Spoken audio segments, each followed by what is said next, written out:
You are listening to Oh My Health, There Is Hope podcast. When your heart is aching and your world is shaking, don't give up. No, don't give up. Hello and welcome to Oh My Health, There Is Hope, the podcast. I'm your host, Jana Short, and today I'm here with Trenton Hudson. Trent is a kid from the sticks who ended up in LA chasing his dreams. He produces cartoons and does stand-up comedy. Trent has worked with Comedy Central, Showtime, and Kevin Hart's LOL Network. He also owns a coffee company, which I can't wait to dive into, that makes a healthy alternative from date seeds. He doesn't do caffeine, and I don't want to share a whole lot of his story, but he had a heart attack at the age of 20. So Trenton, welcome to the show. And I'm so glad that you took that heart attack and made something spectacular out of it.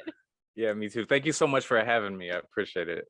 One of the first things we always ask our guests is to share their story of hope. I personally believe our journeys and our stories are given to us as a gift to give to others so that they're like, hey, maybe I can do that too. It gives them hope in their journey. So do you want to share your story with us today?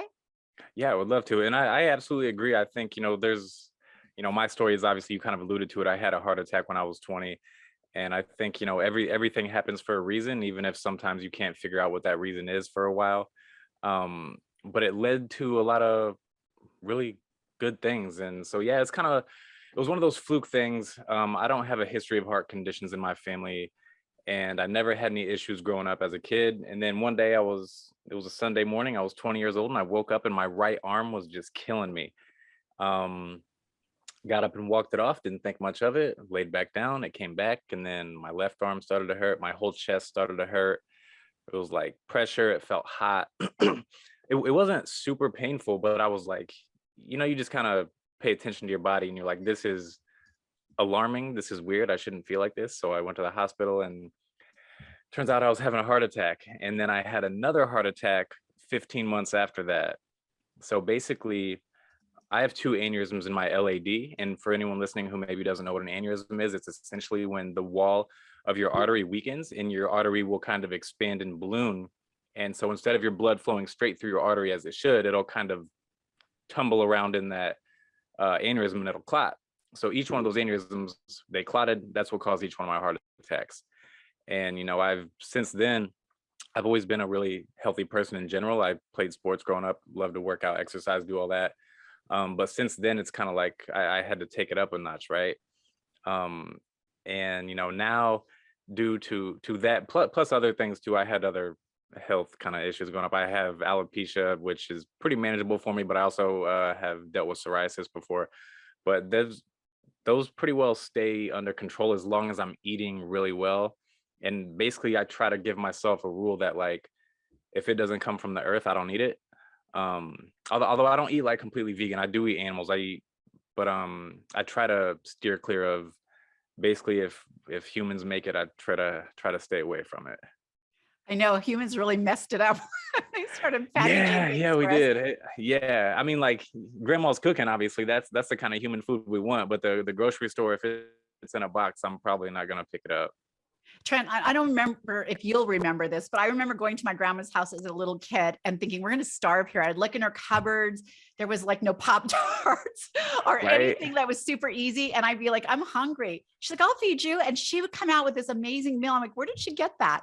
It was because she cooked everything from scratch, right? And if I saw a bag of flour in our house at home with my mom, I'd be like, what's that for? So Right. I had no idea. Everything was prepackaged. Yeah, same. My grandma was the same. Like, if you'd be lucky, I mean, maybe there's a box of cereal there, that's it. You get some, but it was always like boring cereal, cornflakes and Rice Krispie treats, or not the Rice Krispie treats, but the Rice Krispie cereal that's just like the rice flakes. But yeah, aside from that, you gotta get real food here. I definitely want to talk to you about where your journey led you, because come on, 20, having a heart attack at 20 and then another one in 15 months, that's craziness. They probably weren't even looking for that when you first came in because you're 20. Yeah, I sat in the waiting room for a couple hours in the ER because they didn't, 20-year-old goes in there with chest pain and you don't think anything of it. And then they were running these tests, and they did some more tests, and they essentially, to tell I was having a heart attack, they took a catheter and went through my leg and looked inside my heart and were like, yeah, you're having a heart attack. And the thing is, the craziest thing is when you're having a heart attack, there's nothing they can do about it except basically give you morphine. They can't stop it from doing, it's got to run its course, and you just got to lay in bed and wait it out. I know, hopefully survive it. 100%. Yeah. And what you had was an angiogram where they put a catheter in to see if there's anything blocked or Yes. any kind of aneurysms. Hmm. And like, it's amazing what they can do now. Like, I think they hardly do heart surgeries anymore because they could do so much with an angiogram. They put a stent in my second aneurysm and my doctor told me that I'd probably have another heart attack, and that stent would kind of be enclosed around the aneurysm, but they just kind of wanted to be able to provide my heart a little bit of extra blood for the time being, because the bottom half of my LAD now, there's no blood flowing through that anymore. It's completely closed off. Typically, that's the end of it. The LAD is literally nicknamed the Widowmaker because you have a heart attack in that section of your heart, and it's usually a wrap for you. But luckily, before I had my first heart attack, my heart actually started developing feeder arteries around that main artery. So I still have a completely normal amount of blood flow to that bottom left part of my heart. Last time I saw my cardiologist, we did every test in the book, and he said basically everything looks amazing. I don't worry about anything with you. Live your life, do whatever you want. Except caffeine gives me chest pain. Like anything else, like I can work out, I can play basketball all day. Anything except coffee gets me. So that's kind of how what led to the date coffee was this heart attack and this health situation that I found myself in. And I always loved coffee and I love the taste of it, but it doesn't love me back the same way. So I had to find something that did.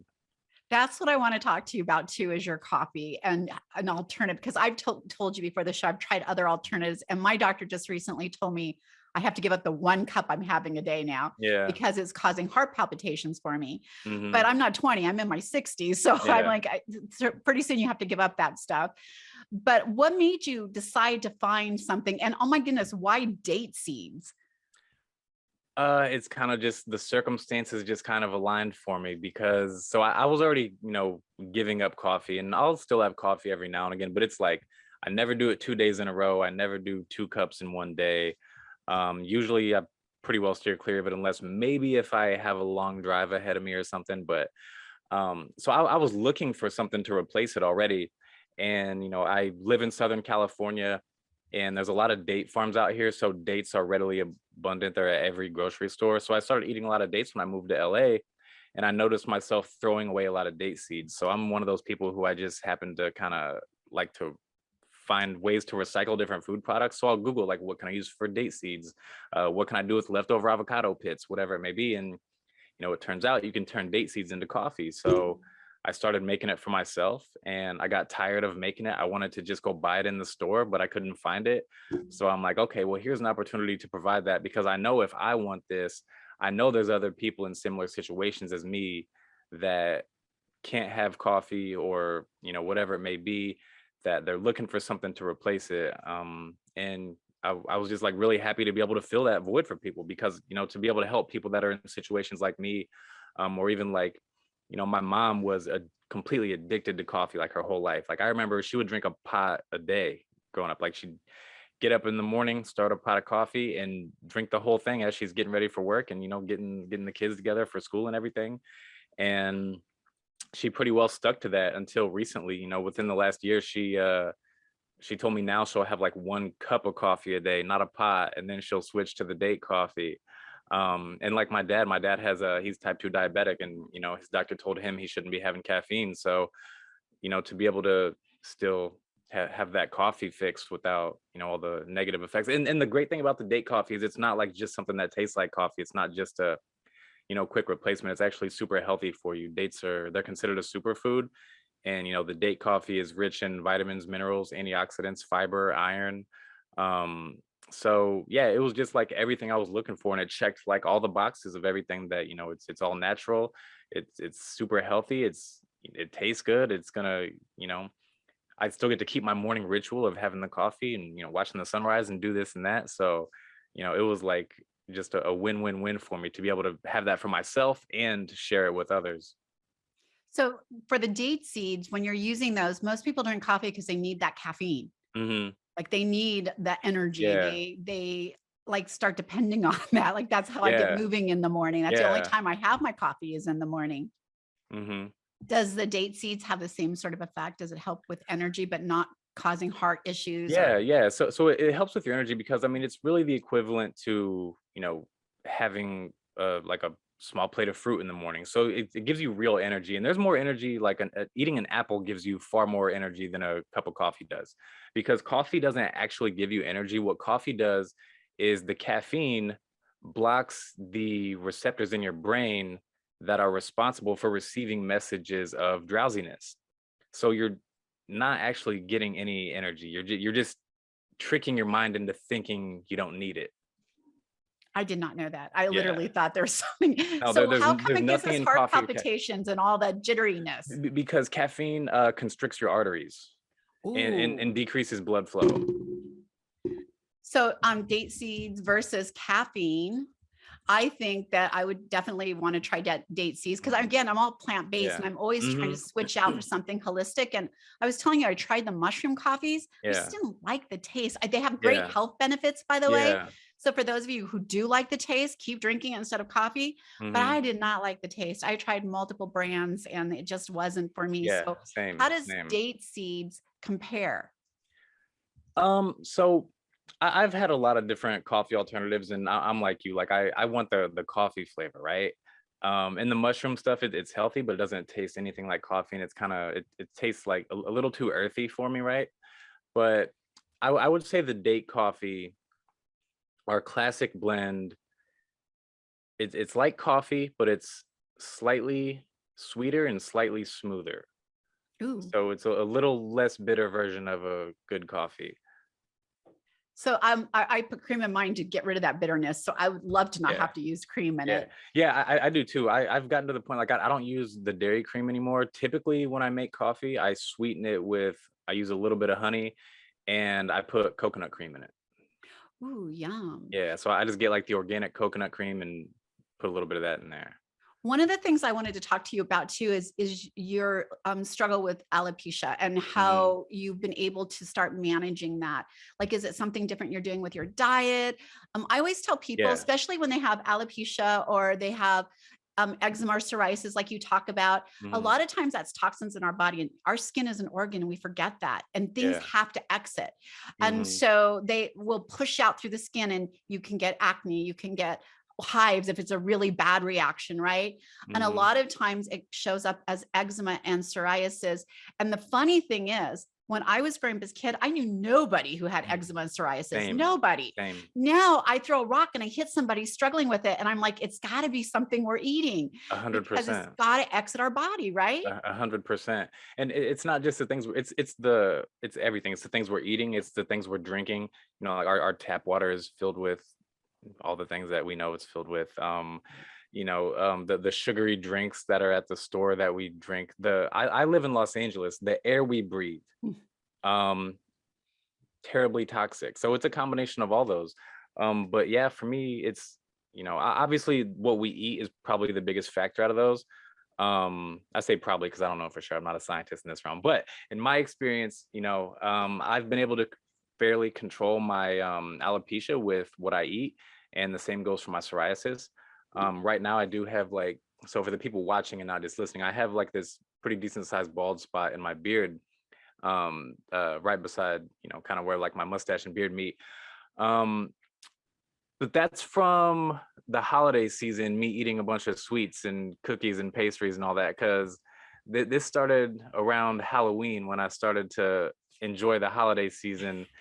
And so basically what I'll do to, help this is the holidays are over. So I'm back to my normal eating habits, my normal, if it doesn't come from the earth, I don't eat it.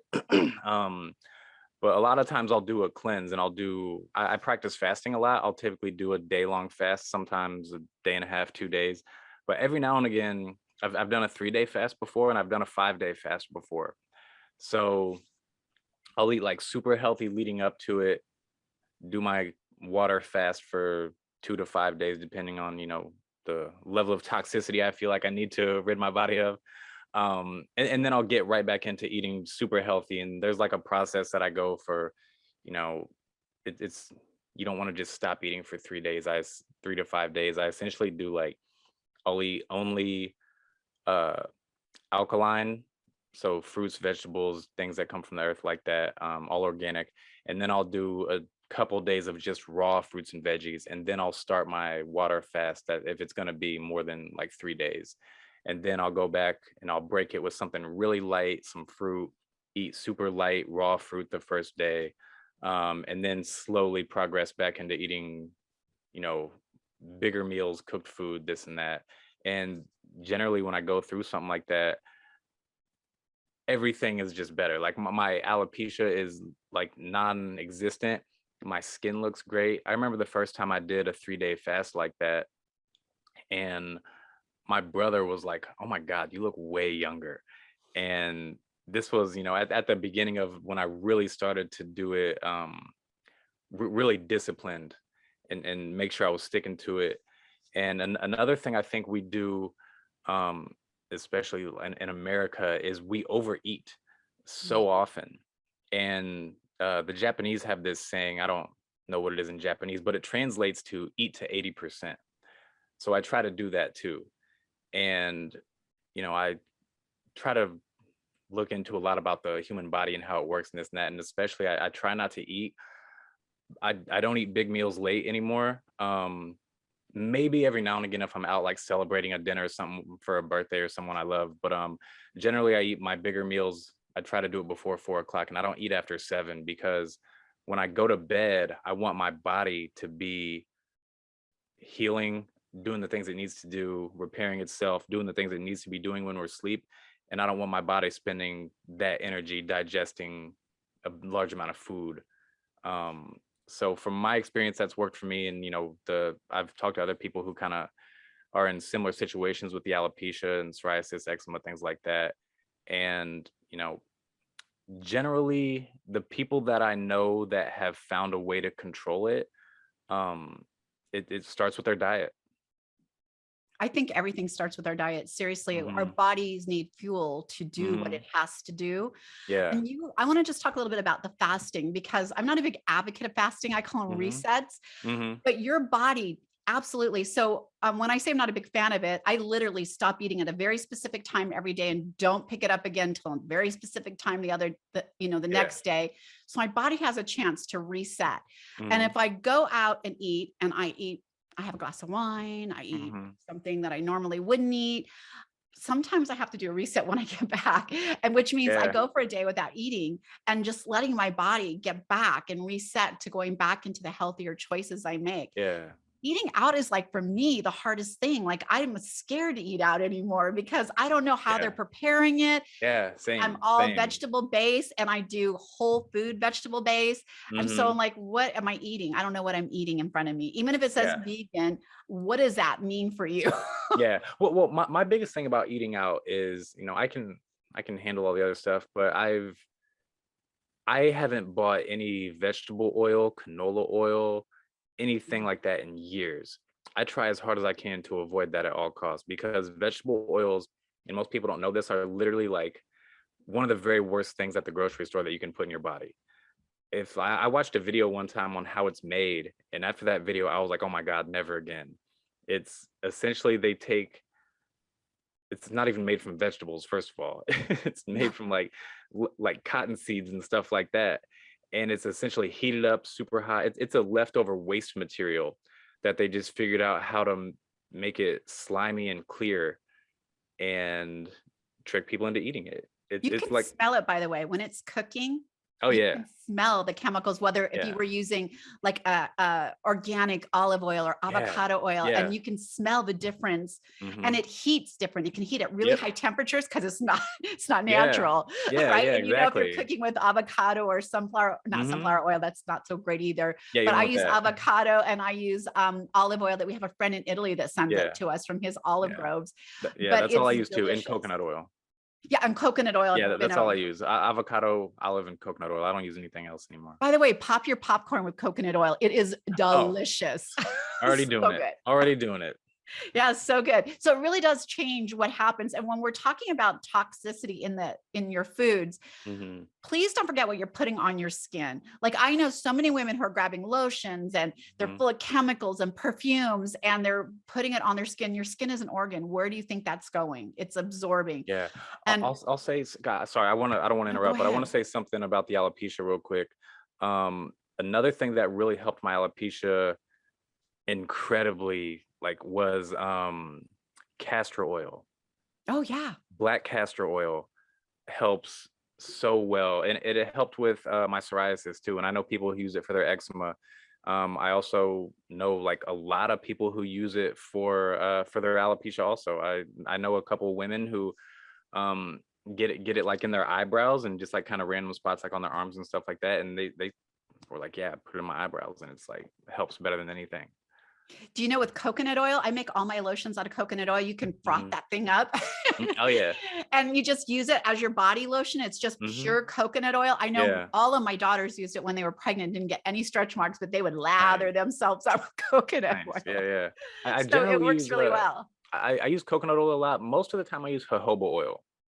Ooh, that's a good one too. That's my favorite. One of the things I want to point out is I don't know if you're aware of the that women are like 85% of thyroid cancer is in women. And Hmm. let me just point out what women do that men don't necessarily do. Since we're very young, our moms, for me, it was my mom brought me home Mary Kay, right? Whatever Hmm. that new system is to clean your face and all that full of Yeah. chemicals. And what are we Yeah. doing? We're rubbing our necks and our face every Hmm. single day, sometimes twice a day, if you're doing it right, for years. And our bodies, our thyroids are taking that in a little at a time until they're so toxic. They're like, I quit. Yeah. I'm Yeah. done. Yeah. That makes sense. And it's like you talk about it must be what we're eating because you didn't know people with these problems when you were growing up, No. and like literally now, especially, so I'm 31, so people my age, like the millennials and people younger than us especially, it's like it's so crazy how different the food is. And I talk to people, my parents' age and older, and they don't believe it because they not them specifically, but I talked to a lot of people in that generation that don't believe it because they're like, well, we were eating the same stuff and this and that. It's like, no, you weren't. Your Nope. chicken that you bought at the grocery store when you were younger was just chicken.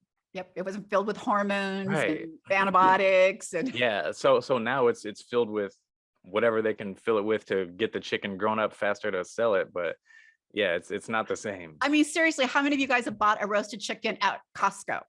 Have you ever seen a chicken that big? Right, right. What is happening?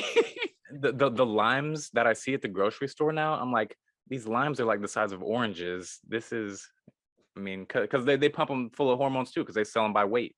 So Yeah. So pump them, I live pump in them up. Los Angeles too. We grow Mhm. our own limes. We have blood red Yeah, oranges. We just got the little dwarf trees yeah, and put them in pots around our yard. nice. And Yeah. we just grow our own citruses because it's so much better than what we're getting in the store.